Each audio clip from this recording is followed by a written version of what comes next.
After 26 years of wrestling, John Cena is very close to hanging up the jorts. After a final Raw appearance on November 17th, his final match is coming up at Saturday night's main event, December 13th. As much as it seems like Cena has always been around and always been on top, that's definitely not the case. Wrestling was once just a dream for him, and he had to struggle to become the Super Cena we know today. John Felix Anthony Cena was born on April 23, 1977, to Carol and John Sr. in the small town West Newbury, Massachusetts. Things almost went terribly wrong for Cena before he was even born. His umbilical cord wrapped around his neck 3 times, but he thankfully never suffered any long-term health problems from it. Cena grew up with 4 brothers, 1 older and 3 younger. If there's one thing that all of the Cena boys had in common, it's that they had loved professional wrestling. The 5 brothers created their own in-house wrestling promotion, creating makeshift rings out of mattresses in their basement. They crafted belts out of cardboard. There isn't a better business card than this. Despite having a reputation for always winning now, John wasn't afraid to do a job every once in a while, according to his younger brother Matt. Wrestling was such a big deal in the Cena household that John said in a 2007 interview with the Newburyport News that while some fathers and sons played catch, Cena, his brothers, and their dad all watched wrestling together instead. John's father even got cable specifically so that the boys could watch. That said, John Sr. didn't always let the boys get away with roughhousing. John admits that he and his brothers got a few genuine belt shots from their dad for fighting, but they would get away with it if they just said they were practicing wrestling moves on each other. John Cena Sr.'s wrestling fandom is what rubbed off on his sons, and he actually used Junior's fame as WWE's top guy to make a name for himself in the business too. John Sr. has appeared on WWE TV multiple times. One memorable appearance was in 2007, during John's feud with Randy Orton. John Sr., who was billed as just Mr. Cena, lost his own match with Orton in convincing fashion. The elder John Cena actually still appears on the independent scene occasionally, both as a ring announcer for Massachusetts based promotion Chaotic Wrestling, and as Johnny Fabulous, a manager who primarily stays on the outside of the ring, but he has ended up in the ring wrestling the likes of former WWE superstar Nick Eugene Dinsmore and smart Mark Sterling. The extended Cena family has some other famous names in it too. John's maternal grandfather was baseball star Tony Lupien, who played for the Boston Red Sox, Philadelphia Phillies, and the Chicago White Sox throughout the 1940s, before moving on to a successful career as a coach. Tony's father was Ulysses Lupien, a politician who served as the Massachusetts Director of Civil Service and city manager of Lowell. John's cousin is computer scientist Natalie Enright Jerger, whose research in computer architecture and interconnection networks has made her the director of the Division of Engineering Science at the University of Toronto. Not every wrestler gets the privilege of having a great education to fall back on, but John Cena got a pretty doggone good one. He attended Central Catholic High School in Lawrence, Massachusetts, before being transferred to the Cushing Academy, a private prep boarding school in Ashburnham about an hour west. The current tuition fee for 1 year on the boarding side of the school runs $77,800. The day student tuition fees come in at $52,600 for 1 school year. That fee would have been much lower for Cena back when he was a student, but probably still a pretty penny. It seemed to be worth it initially. He went on to attend Springfield College, where he captained the school's football team. He was an NCAA Division III All-American center. Cena graduated in 1999 with a degree in exercise physiology and kinesiology, sports sciences that focus on human body movement. That may sound impressive, but it actually left Cena with few job options. As he put it, It's basically just a degree in working out. That said, Cena is proud of his education and was inducted into the Springfield College Athletic Hall of Fame in 2015. Like we said, Cena's degree in working out didn't open a lot of career doors for him, and as a fresh college graduate, he needed money, so he more or less took whatever job he could find. On the Drew Barrymore show in 2022, Cena revealed that one of his first jobs was as a chauffeur driver in Boston, which didn't go very well. He was 3 hours late to his first pickup because he got lost. Despite being from a town about 90 minutes away from Boston, he'd never been there. I'd never been to the city in my entire life.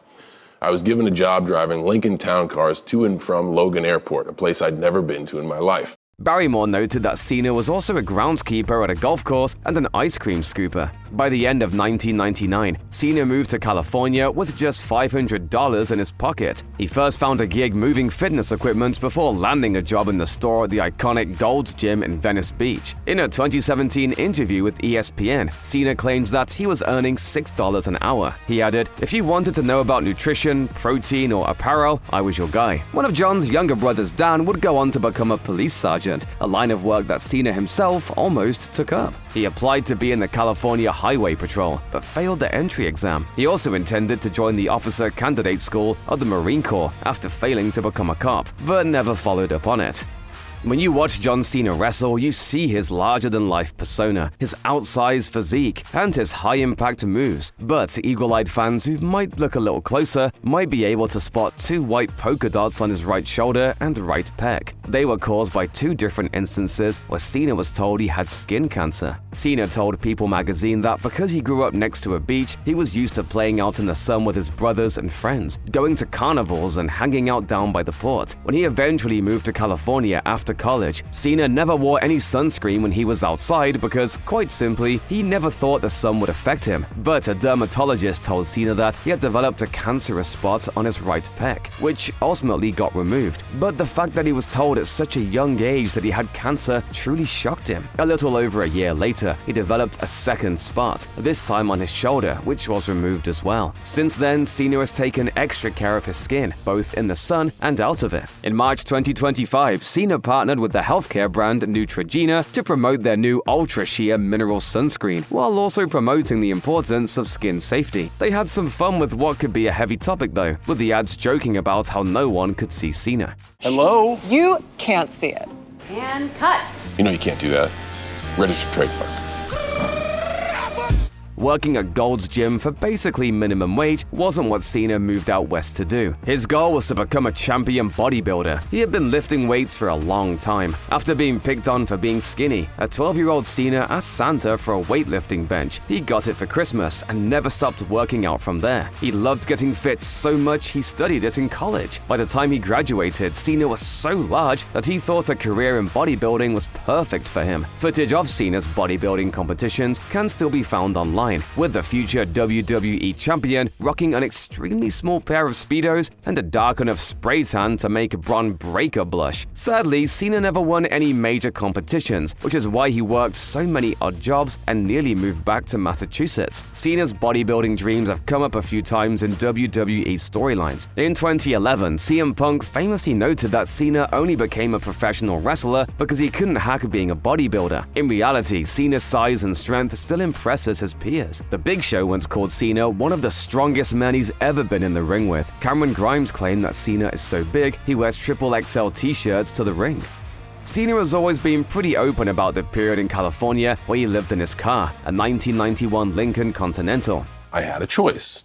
Do I stay? And if I stay, this is going to be the roof over my head for a while. He spends the majority of his time camped outside Gold's Gym to not only make it easier to get to work, but to also get the 5-finger discount at the supplement store just around the corner. Because he was an employee with basically no money, Cena would also use the Gold's Gym facilities for either free or a discount, so he could take a shower each day. One can't live on supplements alone, so Cena relied on a meal deal at Zeppi's Pizza near Hermosa Beach. If you could eat an entire pan pizza, you would get it for free. Cena, being the size that he was, went there for 3 days straight and ate the whole pizza each time. Impressed, the owner told him that if he ever wanted a free slice, all he had to do was ask. Cena also got his name on the wall as a reward.